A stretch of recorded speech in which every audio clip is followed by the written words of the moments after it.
going to read a book of Oliver Twist. Chapter 11. They rushed out of the hotel. Mr. Brownlow hailed a cab. "Hurry," Mr. Brownlow told the driver. He gave him an extra gold piece. The cab wove through the traffic, but it stopped when it reached the plums. The driver said, "This is as far as I go. The streets are too narrow here, too dangerous." Oliver, Mr. Brownlow, Grimwig, and Rose went on by foot. "I'll go first," said Oliver. He led them through the twisting streets to where Nancy and Bill Sticks lives. A crowd was in front of the building, and police too.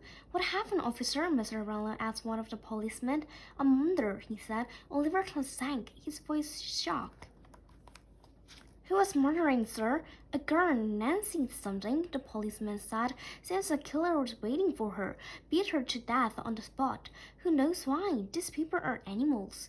"Not animals, all to people," said Mr. Brownlow. "The poor girl. Have you caught the killer?"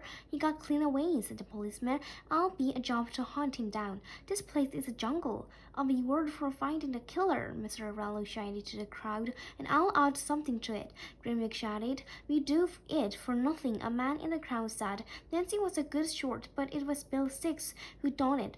Bill is clever as a fox. Rhoda only knows where he's hiding out." Just then a dog came running out of the building. A big white dog. A policeman came running after it. "It got out of the girl's room," he said. "Must have belonged to her." "Not to her, to Bill Sticks," said Oliver. "Quick, follow it." The dog ran yelping through the streets. They knew where it was going. The crowd went after it. The number of people kept growing.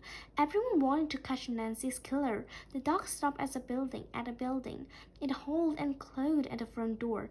"Fagan's place," Oliver said. "Break the door down," shouted a man in the crowd. "Get a better aim," shouted a woman. Someone find a large beam of the wood. 5 strong men bashed it against the door. The door caved in. The crowd started to pour through it. Then Oliver shouted, "Look, up there at Fagan's window." The people stopped in their tracks. They looked up at the high window. Bill Sticks stood on the ledge. "Give yourself up," a policeman called to him. "You'll never catch me," Bill shouted back. He leaped to the roof of the next building. An amazing jump for someone so big. Bill ran over the rooftops, leaping from one to another. On the streets below, the crowd followed him. He reached the last building before the river, but that did not stop him. He was carrying a coil of rope. He tied one end around a chimney. He made the other end into a rope. He put the rope over his head. Oliver heard the man in the crowd ask, "What the devil is he doing?" "Can't you see?" another answered. "He'll put a rope around his waist, he'll lower himself down to the river, and he'll swim for it. That fox, he'll cheat the hangman yet." But suddenly Bill froze. His eyes grew big. He screamed, "Nancy, what are you doing here? Take your eyes off me, your eyes!" Nobody could see what Bill was staring at, but everyone saw him taking a step backward, right off the roof. He fell through empty air until his fall was stopped by the rope around his neck. The crowd was quiet for a moment. They watched the dead man swinging on the rope.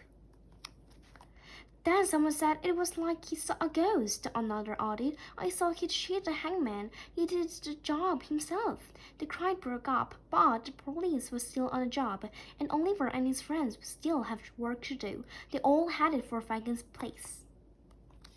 Thank you.